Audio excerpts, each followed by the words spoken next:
So we like structure, we like framework, and we like to find repetition that we can duplicate. And that is a system, right?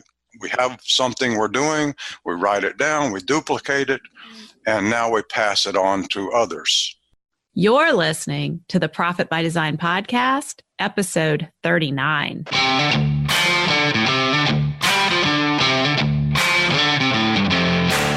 You work hard in your business. On the Profit by Design podcast, we ask the big question: what has your business done for you lately?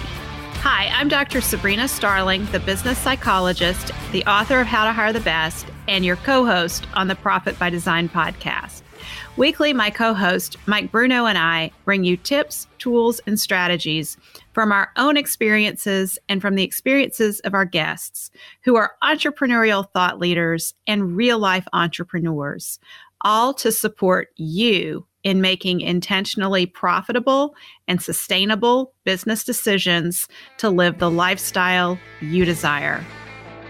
So Profit Designers, I want to let you in on a little secret. I know you hear my voice right now, and I'm in my office at home, but when this episode drops, I'll be on the beach in Florida on a 6-week vacation. I know I'm supposed to keep all that a secret technically and not tell people, but I'm going to tell you. I'm going to be real here.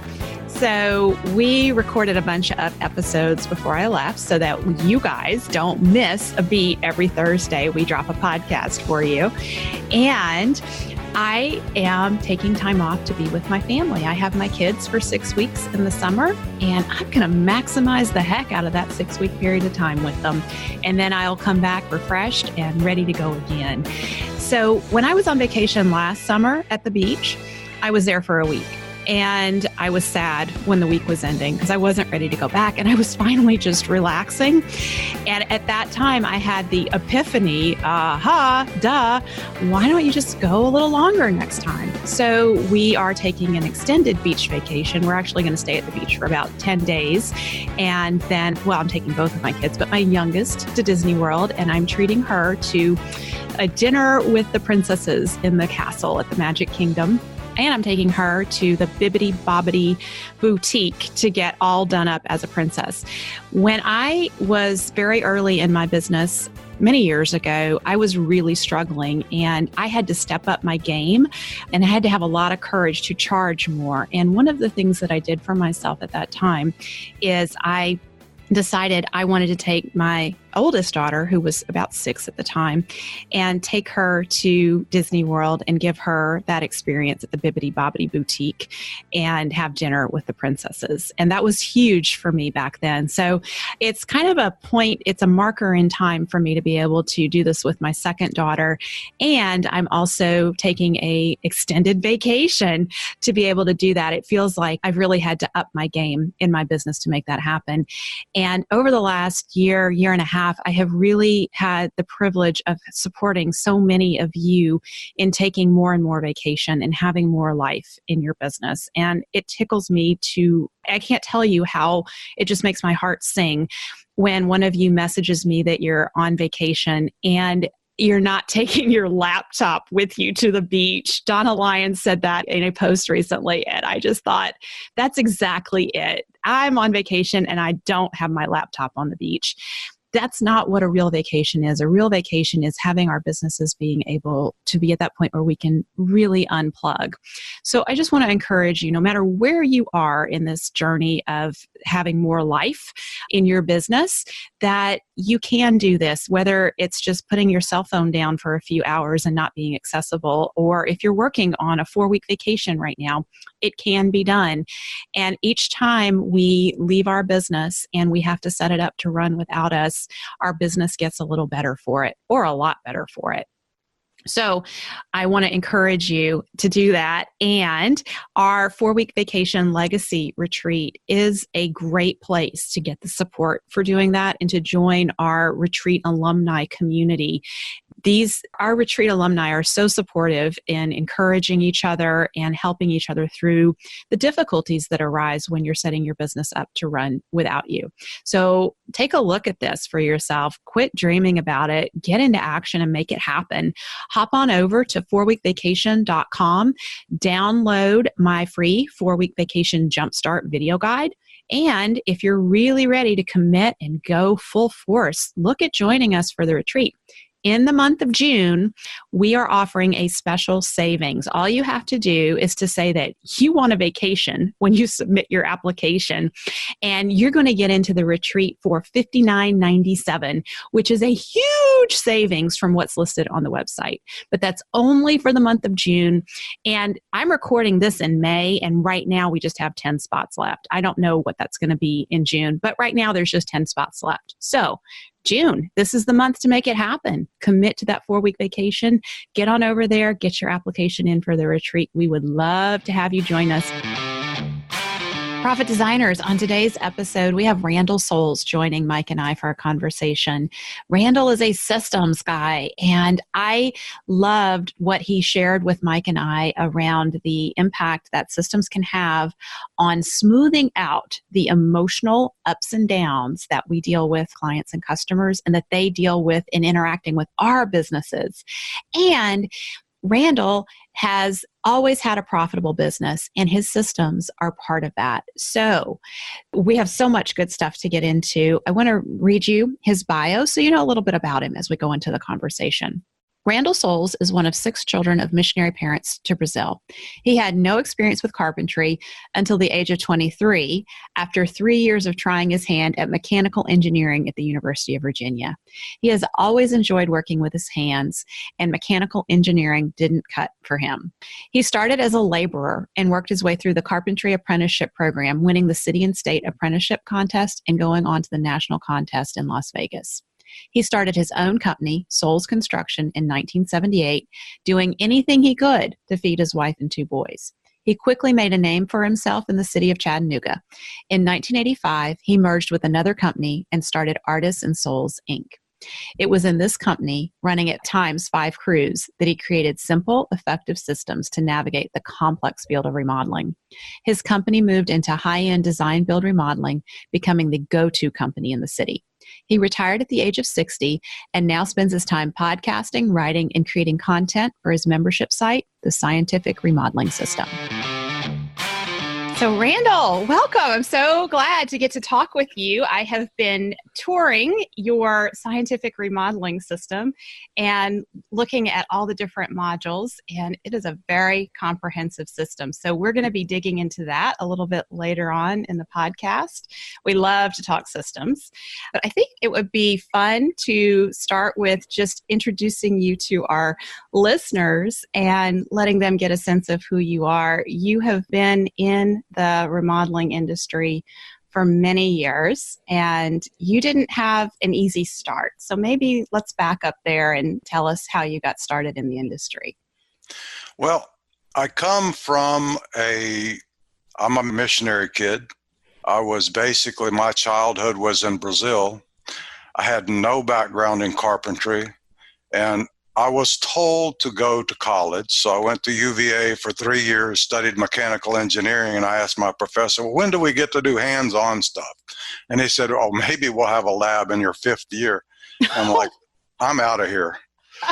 So you thought mechanical, and I would too. I would think mechanical engineering, yeah, do stuff with your hands. But yeah, no, well, it wasn't. Not. Okay. It wasn't. So it was a great background for me. It made me understand beams and forces and loads and things like that. So I'm totally thankful that I got that background.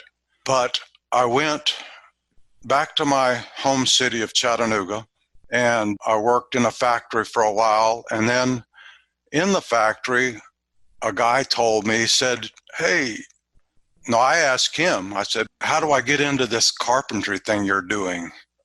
And he said, well, go talk to Doc Raines. That was a big commercial residential company in town. And so I went and talked to him. I said, hey, Doc, I'd like to work with you. He said, well, we'll put you on as a laborer. And I said, that's fine. He said, well, what kind of wages do you expect? I said, 2.25 be fine for me. And he said, no, we can't do that. We're going to have to pay you $4.50 because that's union wages. And I'm like, over the moon. Wow. I remember those wages. So. Yeah. Yeah. Yep. And I was so happy.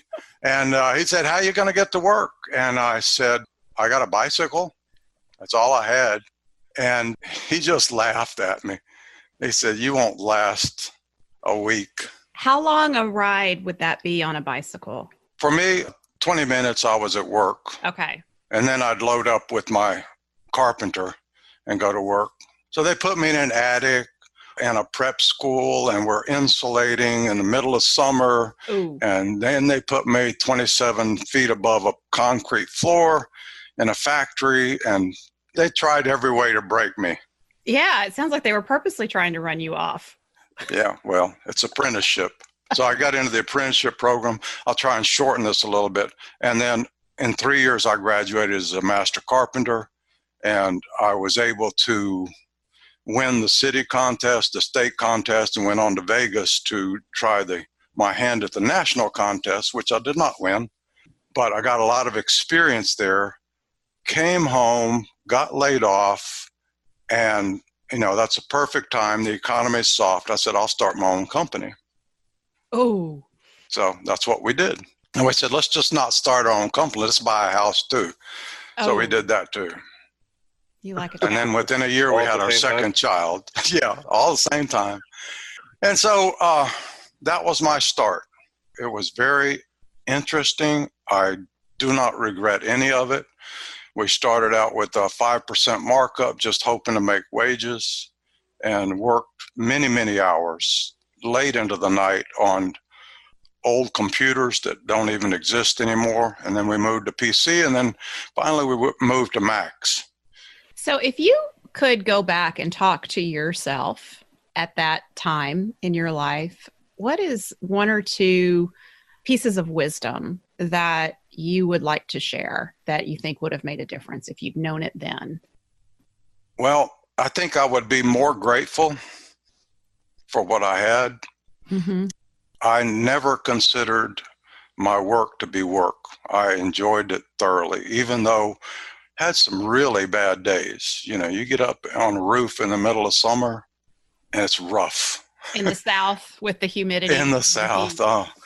But, I don't know what childbirth's like, but you forget that and you enjoy your children later, right? No, I'm certain I will never have any more kids. But you forget the pain and enjoy the past. Yeah, until someone brings it up again, and then it's all coming back. Sorry about that, Sabrina. Yeah, we got to change courses. Yeah, Mike, help me out here. Yeah, rabbit hole. Anyway. Oh, that's funny. Yeah, I have very few regrets in my career. I worked at this for 33 years and then retired at 60 years old and thought I was going to do internet marketing, which is a joke. Yeah, let's talk about that a little bit. Yeah. What did you think internet marketing was going to be like? What was your impression going in? Well, what everybody said, you make your fortune overnight. You'll get seen. You'll get, make a product. You can sell it. The money's going to roll in while you sell it. Oh, yeah.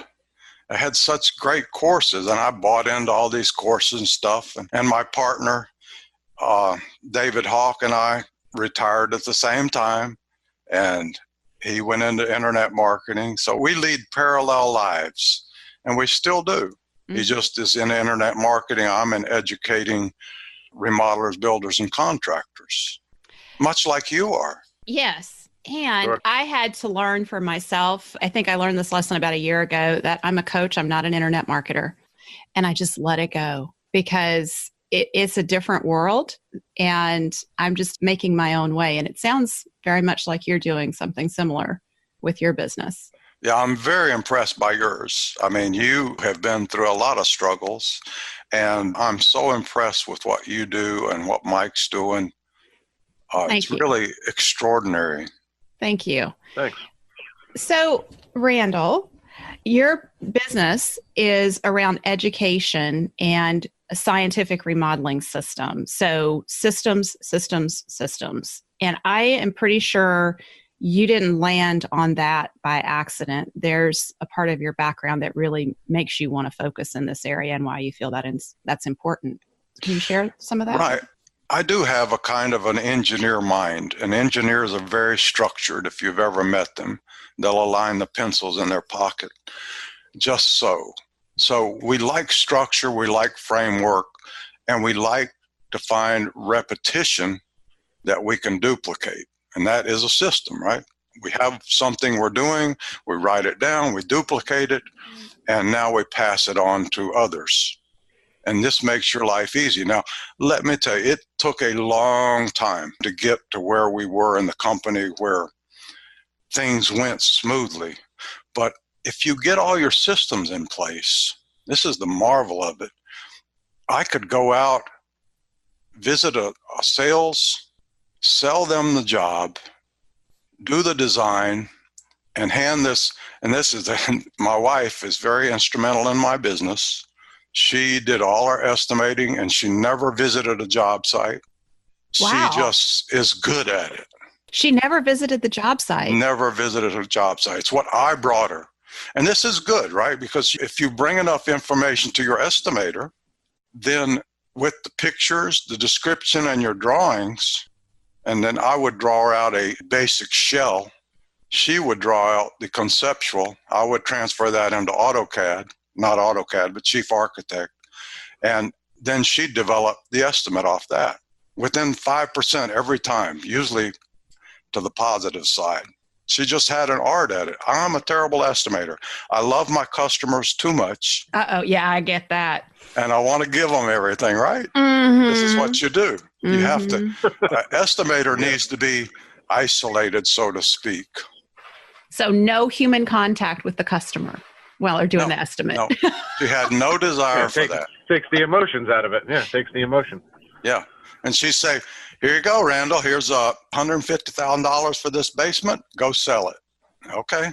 And that's what we do. Wow. That piece right there is brilliant, to just separate out the estimator and not let them have contact with the customer. Yeah.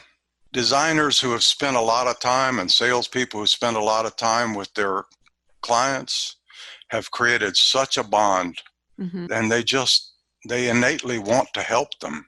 And we think helping is giving them a better price. Now I know that helping them is charging a price where I make a really good profit.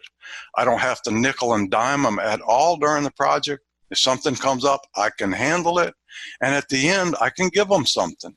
So you price with good margin. Yeah, we use a 50% margin across the board. And that doesn't mean 50% on material. It doesn't mean 50% on subcontract. It means the porta toilet. It means your insurance. It means your building certificate. It's 50% of cost. So your pricing is in line with the breaking even to thrive model that Mike and I talk about. Yes. You account for everything, every cost, including, that you have to get paid. Yeah, and it's such a much more comfortable lifestyle. No, you won't get everybody as your customer, but the ones you get are going to be happy, and you're going to be happy. Now, I have had some tough customers. I once had a judge, a very important judge, and he was cruel, so to speak. He would be tough on me. And I remember sitting around the table, selling the job to him and his wife. And they were getting old. And he would gruel me so hard, and I just had to let it go. He was so rough on me one time. His wife broke down crying at the table. Oh my goodness. We got the job and we worked for him for years. But there were times when I have to go to the back porch and just look out there and say, this is a rough job, but I'm going to make some very good money. That part does change the experience. It's one thing if you're losing money and it's a rough job, but it's another when you've priced it appropriately. Yeah, it's so much more comfortable. So going back to systems are everything. When you get this down, we knew what steps we had to take And we also knew exactly what our margins were going to be. We weren't guessing really. Because we became 100% subcontract, everything was done in a purchase order. Everything was done in a work order. We had that down now. We had the bids in. We put them in an estimate. And the only thing we had to figure, and we did have to figure some of this stuff, is our carpentry cost. And if we subbed out our carpentry, even that we got fixed. So we have a fixed cost in there. So, if you're selling a $100,000 job, you can pretty well count on a $50,000 gross profit at the end. Now, that's gross profit, not a net. Right. If you get 5-8% at the end, that's very good. Let me ask you a quick question about the systems and developing the systems. For some of our listeners that are thinking, they're having this aha moment that they really need to put a lot of time into refining their systems. In your experience, how long did it take to build and refine a system? And was it one and done? Or did you find that you morphed and changed the system over time to become more and more efficient and effective? That's a very good question and an extremely important one, because no system, no process is ever done. You're going to improve it every time you get a question by a customer, every time you have a painful issue on a job. You have to say, okay, it's time to revisit that process. Let's go over it again. This happened. This is the correction point, and it will not happen again. And then we tell those who are relevant to that problem about it, and on we go. So how long did it take? It took a lifetime. Wow. To do this. It really did, because everything's a culmination of your experience, right? And so Sure. I guess the shorter answer to that would be expect 3 to 5 years to really refine a process, because it takes time to do the jobs. You may be we were doing about 20 to 25 jobs a year. That's not much. But if you're doing 100, 200 jobs a year, you got a lot more feedback, right? Yeah. Yep. Mm-hmm. The problem is having somebody to process and record this. Well, yes. And you have a lot of feedback, and you have to be able to utilize that feedback and implement it. And that many jobs, you have a lot of distraction from being able to utilize the feedback you're getting. Mm-hmm. Well, does that answer your question, Mike? Yeah, absolutely. And I just want to make a comment on that, because what you said was a really good point. And I think, a lot of times as entrepreneurs, we get frustrated and we may give up thinking that the system's a waste of time or it's just not working. And, obviously you said it took a lifetime, but I mean, from, what I'm hearing is that it was a lifetime of successful small steps. And, I would just caution anybody who's listening, or just say to them, don't give up on the system, right? It's a proven fact that systems do work. So as you're building a system and you're working on it, there's going to be times where there's frustration, but don't give up. Keep plugging away and keep making, steps towards a more efficient, more successful system. But yeah. Thanks for that, Randall. I appreciate it. I think this is such an important point, because there are places in our business where we have unrealistic expectations, and systems is one of them. So it's very easy to want to give up when the system fails, or the first time we get distracted from building the system and we never get back to it. Knowing, that it takes years and years of refining is a good expectation. And when you don't have to reinvent the wheel, Randall, right? Uh-huh. When you have somebody who has created systems and you can take those and incorporate those into your business, that would shorten the learning curve considerably. Uh-huh. So from your perspective with your scientific remodeling system, when someone uses that in their business and they incorporate it, say they're an established business, they have some systems in place, but things aren't working really well, and they're going to incorporate your scientific remodeling system, what would be a realistic expectation for what that could do in their business? Some of it could be very immediate. I think anytime you read something and learn something, the implementation of it is the difficult part. And when we read something, we have to how well we absorb that and what we do with that is how well we believe in it. Let me tell you, you can read anything. You can read the scientific remodeling system manual and say, well, phooey, that's not going to work for me. And you won't get anything out of it. But let's say you go to session 8 and I tell you exactly how to write a payment schedule to get your cash flow in line, to always stay in the black, work for me for 25 years, then you get immediate. But you got to implement it, you got to believe in it and try it. And it may be a little difficult. I know when I was told to make my markup 50%, that was a little difficult. And you had to believe it and say, okay, I'll try it. Nobody will buy it, but I'll try it. It's that attitude of I'll try. I'm scared. It may not work. I'll give it a try, though. That's a mindset shift. But anybody that I welcome as a new member, I really want them to take it slow and easy. There may be a few things they can put in place right away, but this is a long process. You can read the stuff in a few days. I think I have, 6 hours of audio in there. So you could listen to it in a long day, but you can't absorb it and you certainly can't do it. So take a piece of it, work on it. Like Mike said, little step by little step, that's successful and you will make it. Yeah, it builds on itself. I was in there listening to your first module on sales, and you made some really good points in there. And I'm imagining that if a listener were to just take 1 or 2 of those points and apply it in their business, it could have an immediate impact on the business. And my favorite was, don't go to the customer's home. Have them come to you. Yeah. Can you tell us a little bit about that? Like, just the time savings involved there, Randall. So how long did it take to get to that point?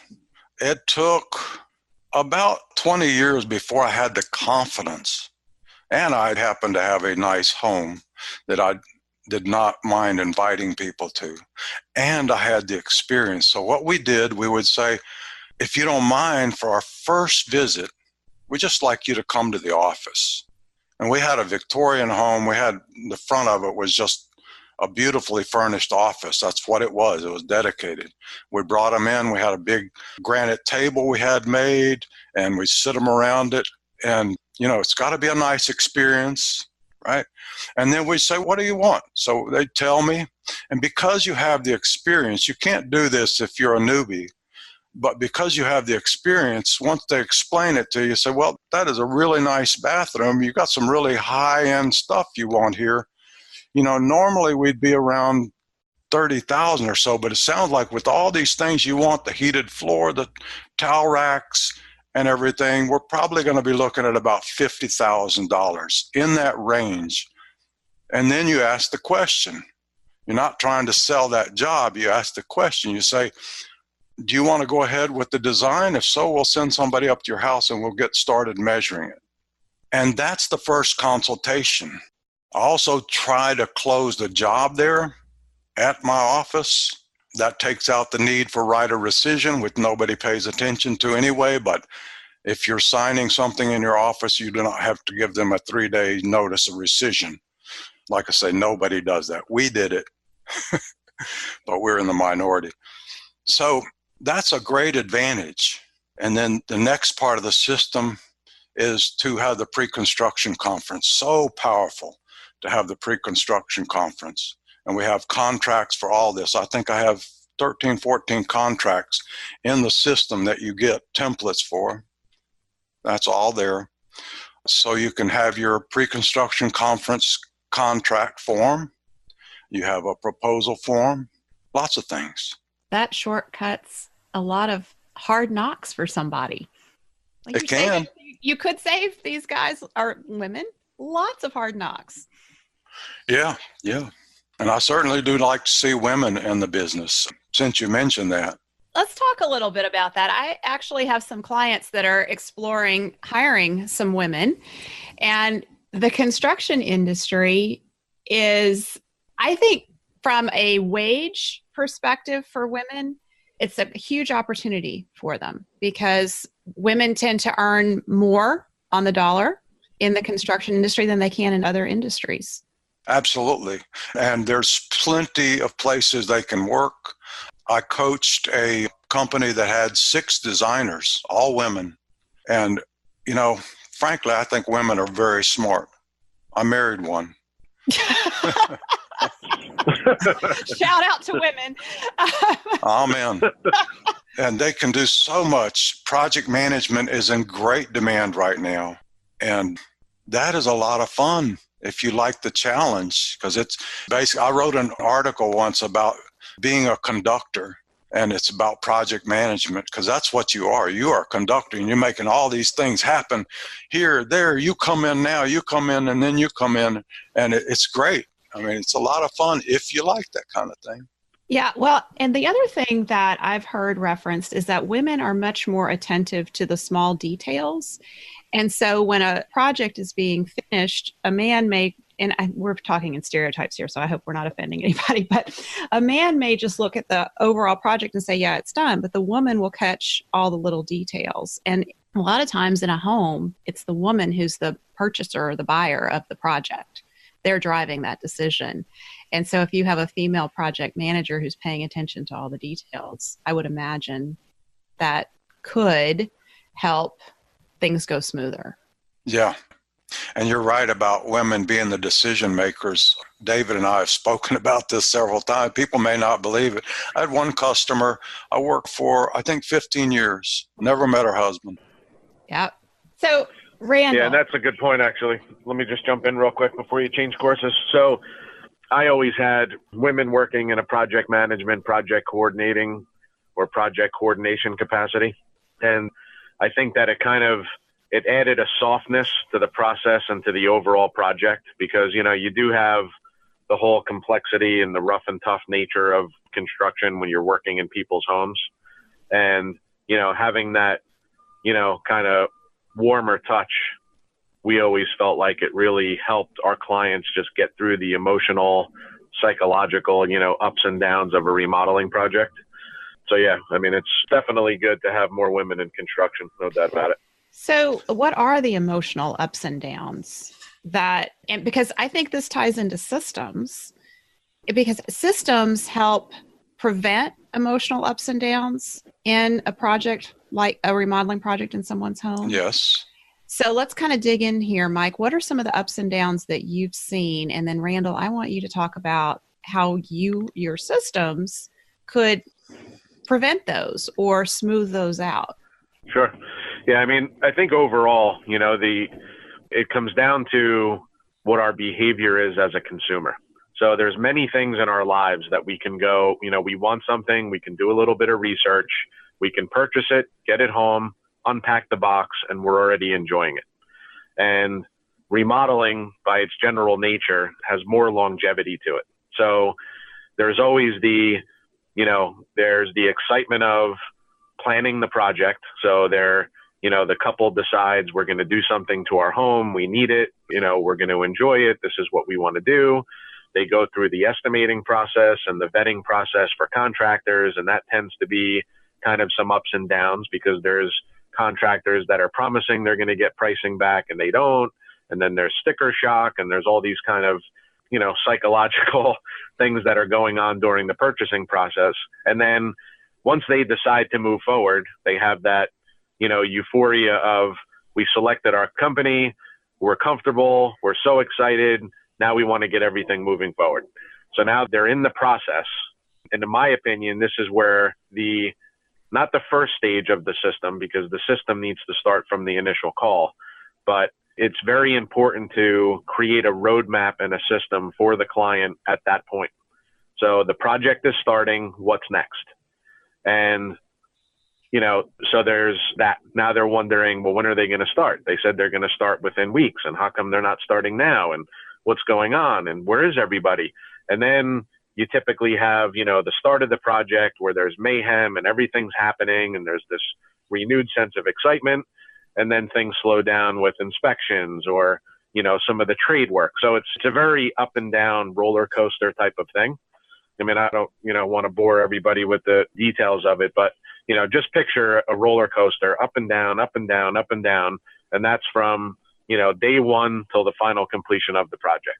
So, Randall, you can jump in and talk about the custom side of it, but without systems, that roller coaster becomes like off the rails, no harness, and it's very difficult for the client. Well, and let me make a comment, and then I want Randall to jump in here and talk about using systems to navigate this. In all of our businesses, no matter what industry we're in, we have this going on with our clients and customers. Our clients and customers have a different emotional experience of interacting with our businesses than we as the service provider have. And we have to be mindful of that as we build out our systems that they're interacting with. So Randall, tell us, how do the systems impact the emotional experience? Well, that brings to mind autonomous cars, doesn't it? Say more. So if we had an autonomous car and somebody's tailgating us, then it has written in its system that it's not going to do anything, right? It's not going to react. Now, if you are driving a car, somebody's tailgating, you might get angry. So that is kind of an analogy of a system. With systems in place, we can avoid that reaction to something. With systems in place, we can smooth out the ups and downs Mike's talking about. We can say, well, the framing really goes like mad, right? And then we got sheetrock and it's almost slowed down. Now the system would say, well, we need to have maybe a little more communication with the customer right now in this, what they call remodeling fever stage, right? We need to, and so you might have that in your system. Let's have a little more touch points here until we pick up and explain to them, this is going on. The sheetrock takes 5 days to dry. We can't help that, Those kind of things in your system, they sound kind of petty because you say, oh, I got this. But the next job, you may forget that. But if you've got it in an autoresponder, if you've got it on a calendar, however you're going to automate your system, then you can get reminded of this and say, this is a slow period and the customer is going to get antsy right here. What you never want to do is have that customer get on your wrong side, because once they're on your wrong side, they will stay there. At the end of the job, it'll make getting paid harder. We've always adopted the 0 punch list. When we see something wrong that day, we want it fixed the next day. We don't ever want the customer to bring that up to us. 0 punch list. Many contractors use that. Wow. I think there's a point in here where I remember when it was just me in my business and I didn't have team, and we would onboard new clients. And I had my things I would talk about and cover.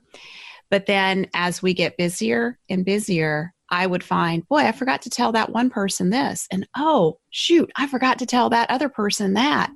Yeah. And I think we business owners are notorious for overestimating how good we are at all things in our business. Yeah, ego can really bring you down. So, and for me, having systems in place has really given me a lot more peace of mind as the business owner, because I don't have to remember all those things in my head. Yeah, and if I may mention, one of the difficulties of systems is first deciding to write them down. That's the hardest starting point. And the next point is, where are you going to put this? Right? Where are you going to put all this stuff you're writing down? It could get in Evernote. It could be in Google Docs. It could be in a Word document. It could be all over the place. And so you have to organize those thoughts into a primary place, and you have to share that with others, and you have to be able to get in there often and edit it. So you kind of keep this going Bible manual SOP for your company. Mm-hmm. So Sabrina, as I'm listening to all this stuff, and when Randall was just talking about, coming up with, obviously the systems to mitigate or get in front of the customer experience, I couldn't help but think about our good friend, Roger Dooley, and his new book, Friction. And I know I think it's available now, or it's going to be available very soon. But Randall, if you haven't read a copy of it, or, if you can pick up a copy of it, it's called Friction by Roger Dooley. And it explains, it goes deep into the customer experience and how businesses tend to have some systems in place or processes that create friction around the customer experience. And I think it would be extremely helpful for the business owners that are listening to grab a copy of the book, read it as you're thinking about the systems within your business, because the less friction that these systems have for your client, for your employees, your subs, everybody around you, it's just a much smoother process. And, it creates this, because you could have a system that's filled with friction, right? The system is hard to use. It's confrontational. It's, doesn't really smooth out the entire process and the experience. So having a frictionless system in place is just much easier. So there's actually 3 resources that I want to recommend here. Number 1, Randall's Scientific Remodeling System. I've been in the course. I've seen everything. It's very thorough and comprehensive. And I think you can tell as he's talking that there's a lot in there that could really save you time if you're a remodeler. The book Friction, for sure, because that ever since Mike and I encountered Roger Dooley, he came to our retreat last year, Randall, and he gave a keynote on this concept of friction. And then we had him on the podcast and he shared when his book came out. But it's one of those concepts that once you are aware of it, you can't not be aware of it anymore, which is a good thing, because then we start paying attention to all the different systems in our business and look where, oh gosh, we're creating friction there. And oh gosh, there's friction there. We got to get that out of there. Mm-hmm. The third book, though, that I want to recommend is Never Lose a Customer Again. And that is about the first 100-day experience that clients and customers have in a business and the emotional ups and downs that happen and how we need to attend to those. So, for me, on the Profit by Design podcast, one of our big questions is, what has your business done for you lately? What I have been learning from the podcast and all these different conversations and the interactions, I'm highly attuned to our client experience. And our onboarding experience really needs tweaking and adjusting and improving. There's friction in there. That system that was created worked when our business was at a certain size. It does not work anymore. And so our whole third quarter is an initiative around the first 100-day customer client experience in our business and what we're doing. So I'm so appreciating this conversation today because it just adds to all the things I'm thinking about how we're going to make things better in our system. That is very good. And Mike's point is so good that, process is not necessarily good just because it's a process. It's a good process because it makes things simpler. Yeah. I'm totally into minimalism. A lot of stuff I write, I go, gosh, I really should have written 10 pages. I wrote it in 1 page. I hope people can grasp enough out of this to get it, because systems don't need to be complicated. So the simpler, the better. Yes. Absolutely. You shared with me that your business was never big, but it was always profitable. That intrigues me. Can you tell me a little more about that? We never grew very big. We just made really good margins. We went through a lot of ups and downs. I partnered with a guy. I started with Soules Construction, and I merged with another guy, and we started a corporation. And we were running 5 crews, mobile phones on every one. And this was early days when you carried around a battery that was this big, So that's like a foot by a foot. Yeah. It's a podcast. Yep, it's a little case. Think about an Army ammo box. That's how big those batteries were. Yes. So this is early days. And then the market went soft and I bought him out. And so more ups and downs than I thought I had. But then we went to 100% subcontract. And that's when it really, to me, this is not for everybody, but to me, it reduced a lot of friction. If we wanted to take a month off, we could. And speaking to your 4-week vacation, I love that. There you go. Thank you, Randall. Thanks for that. I took a 21-day holiday to Hawaii with my wife, which was priceless. I took a 43-day trip with my son and wife across the country. And I told you about this earlier, and such a great trip. And he's 13 years old. And I knew 2 more years he won't talk to me, which turned out to be pretty true. And we took that trip. And so what you're doing with the 4-week vacation, boy, people need to pay attention to that, because you're not going to regain this time. You need to learn how to do this now. If you get your 4-week vacation at 70, 80 years old, it's not going to be quite as meaningful as having it with your kids right now. So true. I'm actually 2 weeks away from my 6-week vacation. And I have my kids for 6 weeks in the summer, and I've decided I'm going to maximize that 6 weeks I have with them. That's awesome. It is a short period of time. My daughter's about to turn 13. I am very aware that the amount of time that she enjoys spending with me is about to decrease significantly. Yeah, it's very unfortunate, but boy, we could talk forever about that. We don't have time, I know. So you are a big proponent of your business supporting a life.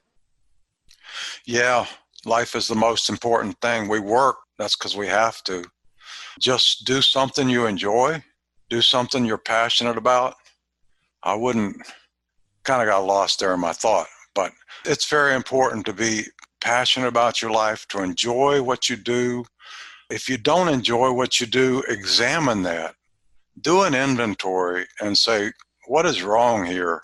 And maybe move on, because sometimes we think what we're doing is it for life. And no, sometimes you have to say, I think I'll do something dumb like internet marketing and leave remodeling.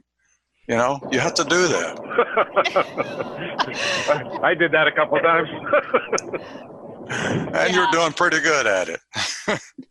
I think that ability to pivot and to recognize that just because you've put effort into something doesn't mean that you have to do it the rest of your life. I mean, you clearly, your college experience was a piece of that. You quickly pivoted and realized, you know what, mechanical engineering, not quite what I thought it was. I left a doctor. I didn't leave my doctoral degree, but I left clinical practice after having earned a doctorate. And I had lots of people around me telling me, you put all that effort in and all that money and time into your education. What are you doing, turning your back and going in a different direction? Exactly. I didn't lose all that. I'm using it every single day, but just not in a conventional way. I found a way that works for me. Mike is transitioning. Mike, do you want to say a little bit about your transition here? Sure. Yes. I mean, Randall might not know, but I kind of did the same thing. So I started remodeling business in 1990. I was actually going to school for architecture and left when I found out, the professor said, look around the room, maybe 1% of you will actually become a licensed architect. So I packed up my stuff and left. I got that lecture started a too. Construction company. And then back when the economy kind of got real soft, I started doing internet marketing and kind of bouncing around doing some small business consulting work.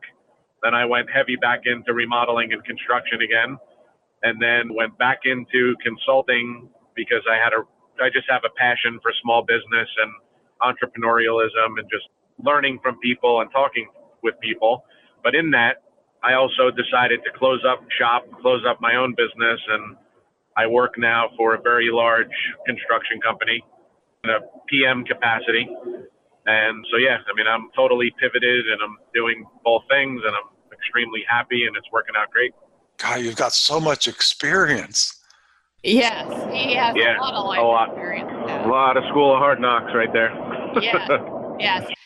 So, Randall, I have a feeling that our listeners want to know how they can have more of what you're sharing. And you have a podcast. You have the Remodeling Business Blueprint podcast. You've had me on as a guest to talk about hiring. Oh, and you were great. You were wonderful. Appreciate that. It was a fun time. It was a great discussion. Tell our listeners, what are the different topics that you talk about on your podcast? Oh, we talk about a lot of things. We just had a new guest on. He won't publish for a little while, but Dabella. Have you ever heard of Dabella? Mike, No. Have you heard of them? Yeah. Yep. Man, I had never heard of them. They are huge. 14 branches, 5 states. These people are huge. And you know how old they are? They're 8 years old. Wow. So that's rapid growth. So that's one of our guests we had on there, the Chief Marketing Officer. We've had Sabrina on. We've had Josh Kelly of Review Kangaroo, who marketed for HVAC company in Phoenix and grew it to $100,000, $100 million, and we'll do $120 million this year. Wow. I mean, some great guests on there. Plus, David and I blab all about social media. David is a social media marketing guru. This is what he does. He eats, sleeps, and so we talk about that. And we just have great guests. We have a lot of fun, just like you are. Thank you. Yes, I had a lot of fun being on your podcast. That was a good time.